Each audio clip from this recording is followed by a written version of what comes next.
Cette exposition, c'est une première. C'est d'ailleurs étonnant que ça n'ait pas été fait plus tôt.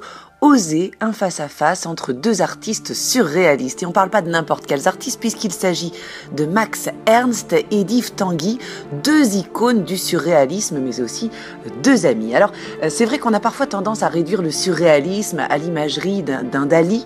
Et là ce qu'on va découvrir c'est l'immense richesse et la diversité de ce mouvement qui d'ailleurs à la base est plus un manifeste moral qu'un courant artistique à proprement parler.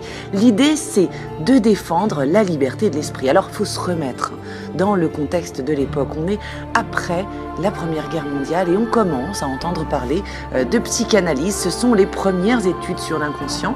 On est fasciné par le pouvoir des rêves, de l'imaginaire et du coup évidemment pour les artistes, c'est un sujet de fascination. Explorer l'onirique, le lâcher prise, aller au-delà de la réalité. Alors ce qui est ici exceptionnel, c'est de découvrir avec ces 70 œuvres, dont beaucoup d'ailleurs n'avaient jamais été présentées au public, deux visions radicalement différentes du surréalisme. Parce que le surréalisme, c'est comme les rêves.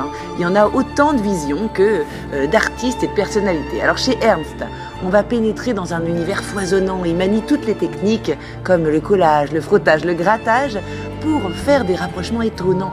Au final, un effet hallucinatoire, très énigmatique, presque troublant. Et puis Tanguy, de son côté, il nous plonge dans un univers étrange, désertique presque, habité par des espèces un peu angoissantes. On est dans un monde laiteux, comme dans un rêve, avec des formes hybrides assez perturbantes.